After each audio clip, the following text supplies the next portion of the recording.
Next scholar presenting is Lydia Alvarez. Lydia? Hi, good evening. My name is Lydia Alvarez and I'm a candidate for the Risk, Resilience, and Integrity Management program. My thesis is titled Building a Regenerative Economy Through Just Transition and Relationship. My topic was a just transition. It's a concept and a set of unifying principles when practiced support a just society that has shifted from an extractive economy to a waste-free regenerative one. Next slide, please.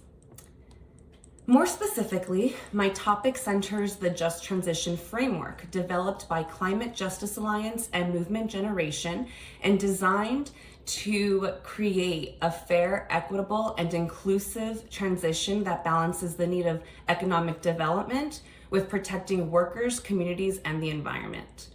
This framework inspired my research question: how does an organization's culture, structure, and governance support or sabotage its alignment with a just transition? I work as the communications manager at Movement Strategy Center. They're a philanthropic intermediary based out of Oakland, California.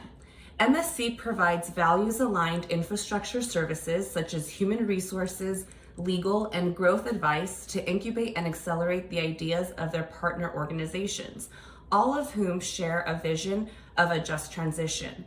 So the motivation of my thesis was to use my case study as an audit to see if MSC serves as this values filter. Next slide, please.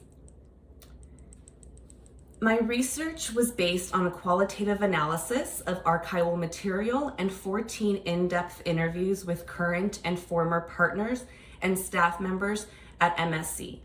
Participants observed that there were two kinds of people within the organization.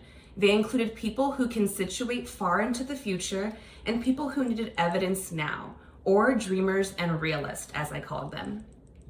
While dreamers and realists shared the same vision for a just transition, they may have had different approaches to how they would achieve this vision. There was alignment within their concerns, and coupled with the tensions, this ultimately hindered MSC's capacity to realize the principles of a just transition. So I suggest naming the reality of the spectrum that organically forms so MSC can evaluate their strategic plan and assess the process through the perspective of realists and dreamers. The activists MSC supports urge that communities most directly impacted by global climate change have the solutions to solve and are innovating new ones. So why wouldn't that be the case in our workplaces? Staff and partners want to be part of the decision-making in a genuine way. That co-creation is made possible by investing in right relationship. And investment goes far beyond financials, though it is important and a fundamental requirement. My study reveals that a culture shift emphasizing love is central practice to support a just transition.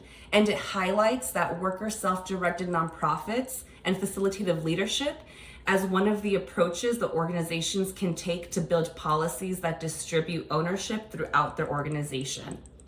Lastly, I want to leave you with this. You have to transform yourself to transform the world. Those are words from Grace Lee Boggs. The urgency and the importance of addressing the social and environmental challenges facing our world cannot be overstated. A just transition provides a roadmap for organizations to create regenerative economies rooted in care and cooperation, and we all must work towards this goal. It is my hope that this thesis can inspire those with a vision for a just transition to develop a culture of intentionally strengthening their relationships, all rooted in love. Thank you.